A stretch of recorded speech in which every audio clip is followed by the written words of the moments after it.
everyone, this is Elise from Cycle 9. So over the weekend I had a great opportunity to help some new middle schoolers who wanted to ride their bikes to school. And they've been riding their bike to elementary school, but this is a little bit farther distance, and their parents really were interested in having somebody help them with learning road safety.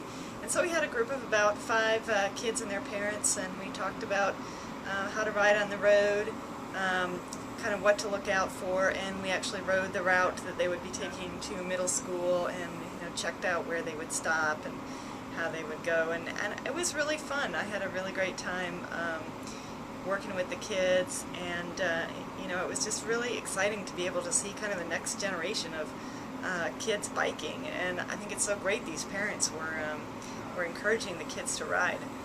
Even though some of them clearly had a few hesitations about safety, and obviously some parents would.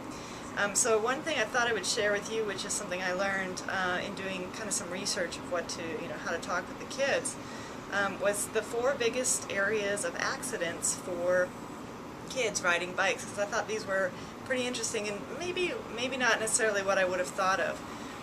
But the number one actual biggest area of accidents between kids riding bikes and cars is entering the street from a driveway without looking or stopping.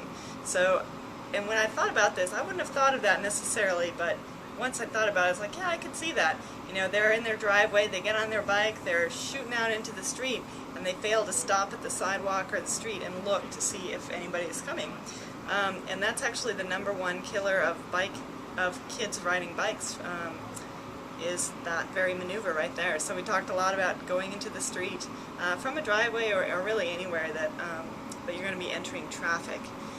The other ones were failing to look left when you were turning, like moving in front of oncoming traffic when you were going left. I could see that.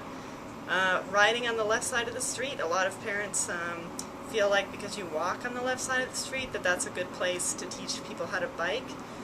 But actually you're moving much more quickly, and it's much more dangerous to ride on the left side of the street where you're facing oncoming traffic than to ride on the right side where you're going with the traffic. And the last one was actually failing to stop at a stop sign. So that one is a clear thing where people are not drivers. They don't think about the stop signs, I think, but failing to stop at a stop sign and getting hit by traffic coming that's expecting you to yield. So I thought those were pretty interesting and very useful from a parent's perspective in terms of what to teach kids of, kind of when they're becoming more independent on their bikes, what to kind of watch out for.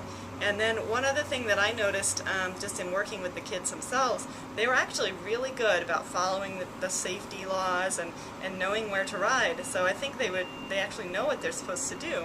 And I think the biggest challenge is actually going to be inattention when they're riding with each other and they're chatting and not really necessarily paying attention to the traffic around them. And this is something that, even we as drivers and adults and bike riders and everything, we get in our habit, we do our same thing every day, and we forget to look. So I think that actually might be a big challenge for some of the kids. So that was a really fun thing I had a chance to do over the weekend. I thought I'd share with you a few tips, especially if you're a parent or know somebody who is a parent who's trying to encourage their kid to ride more. A few things to watch out. So thanks, and we'll see you on the next video. Make sure to check us out on Facebook. We have a Facebook fan page at Cycle 9, and we also have a Twitter account, Cycle 9. So I hope to see you in one of those places, or leave a comment on the blog below.